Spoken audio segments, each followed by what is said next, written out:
Hi everyone, today we're doing part 2 of our residency prep vlog series with Gazala. She is one of our participants and her story is a bit different compared to our other applicants. She's currently doing her preliminary year in internal medicine, and she's going to explain a bit about how that's different to the usual application process. So can you tell us a little bit about how you're applying compared to everyone else? Yeah, thank you so much, Varisha, for having me again. And yeah, this is something that I really want to highlight and talk about, that I am already like in my intern year in US in the internal medicine PGY1. So my preparation varies a lot from what someone who is applying like from scratch for the first time would be. Uh, the two major reasons are that I am actually already like a prelim match and I'm working at the same time, so my work hours decide how much I can prepare to apply again.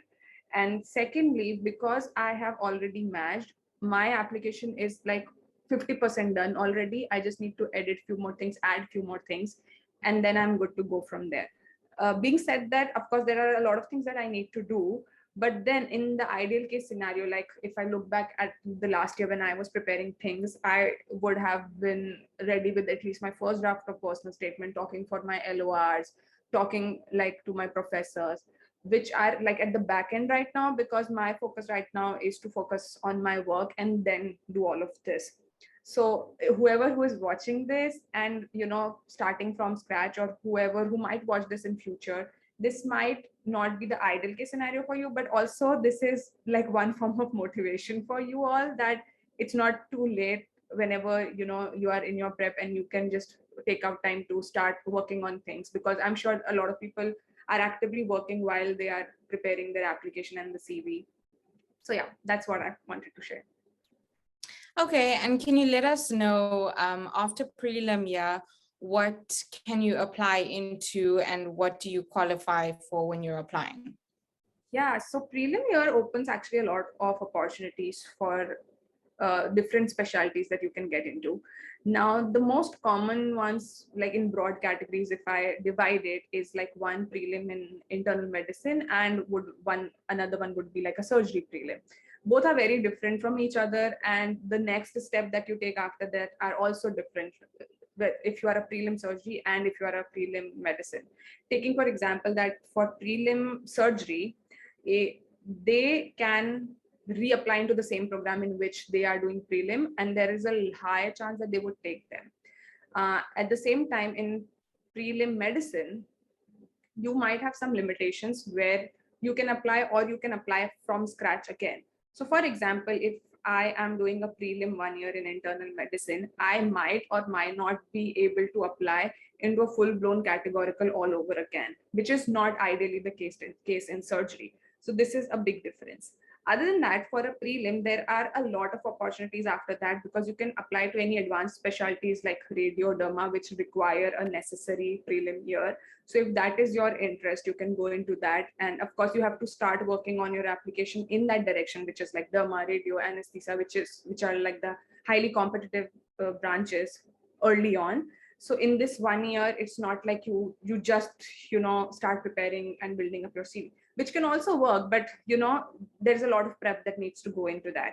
Other than that, you also get an opportunity to switch your specialties. So even if you don't want to go into an advanced specialty which require a prelim year, you can also change your specialty and go into something totally different, which could be something like pediatrics, neuro, any other specialty as per you like.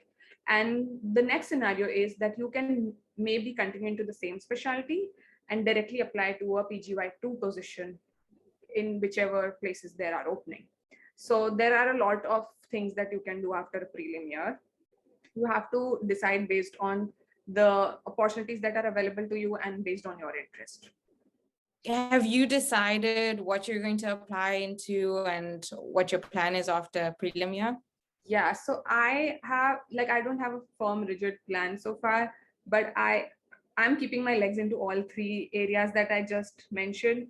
So I would be more broad rather than being stringent towards one direction.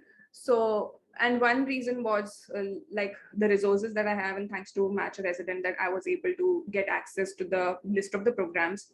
So I also got an idea about what are uh, the programs that that take residents, and how much is the possibility for IMGs to match. So that is also one thing that is helping me decide where I would want to, because I'm a visa requiring IMGs. So no matter how competitive I would want to get, there are certain limitations that come, and it is good to have that structured list so that you are not wasting your time and your money to apply to all the places which might not possibly take you. Yeah, that's definitely a huge factor to consider. If you're an IMG and visa requiring, Match a Resident has like filters, so you can see which programs accept, IMGs and visa requiring and which visas. So it's definitely a great resource in that aspect. So how far have you made any like changes to your application so far, and like what have you done since the last time we spoke? Yeah, so actually these interviews are turning to be like the accountability sessions for me, because last time I was like, okay, next time when we meet, I should have something on my personal statement. And the moment you texted me, "Hey, when are we doing the next session?" I'm like, okay, need to work on the personal statement. So this time what I'm doing with my personal statement is I am actually writing snippets. So instead of writing the full personal statement from start to end, whatever things that I would want to highlight, or the instances of patient experience that I had, I'm just writing small paragraphs, and then I would like put them all together. That's what the idea I am working on. So far I've written like 5-6 paragraphs. Obviously not everything is going into my personal statement. I will cut short everything, but this is how I plan to do it. And the next progress is what I already mentioned, is looking at the list of programs so that I can decide where I want to apply and what would be like the best option for me. So this is the progress since the last time that we talked. Okay, that's great. So looking ahead, where would you like to be by the end of August? What would you have accomplished during that month? Yeah, by the end of August, my next goal is to talk about LORs, because I was waiting to talk in my program about the LORs until like a certain number of like certain weeks or months, because they can know more about me. So far I did not talk about the letters of recommendation. So my next goal is to start that conversation in August. Ideally August is too late to ask for LORs, because there is a processing time and all of that, and that is why I always mention that my case is a bit different than what someone else would be doing. But yeah, so that is what I intend to do. Like maybe like by the first or second week of August, I want to try initiate this conversation to ask for the LORs. And hopefully like by the time they would write and upload it, I should be able to get it all into the system by the end of September, where the applications open for the program. So that's my next goal. Also, I intend to ask for some of my LORs from the medical school that I was in India. So I want to touch base with them as well. They had initially wrote LORs for me, so it would just be like updating the dates, because we want the freshest, like the latest dates on the LOR. One thing I wanted to mention, I'm not sure if a lot of people know about it, but with internal medicine, there are a lot of combination program like IMPs, IMDerm.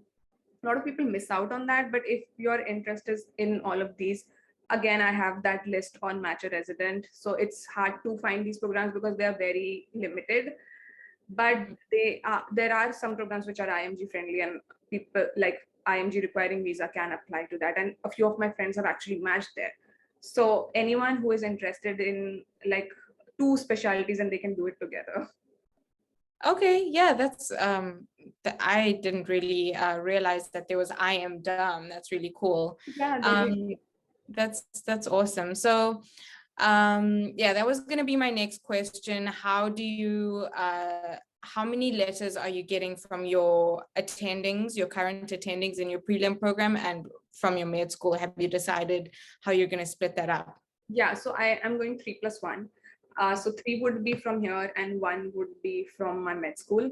I feel I would prefer having LORs from my current program and the US LOR, because that hold more weightage.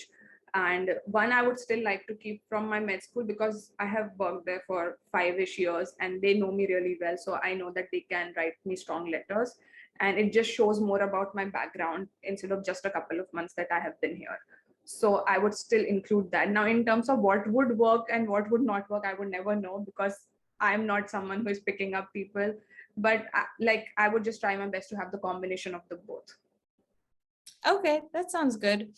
So yeah, I think we've covered everything and we have a plan for the next few weeks. So the next time we see you, we'll talk more about LORs and about where you're deciding to apply, which states, and what your preference is based on, your experience now in the US. So thank you so much and good luck with everything. Good luck with juggling both working and doing the application, which is crazy, but you're doing it. And we'll see you next time. Yeah, sure. Thank you so much for having me.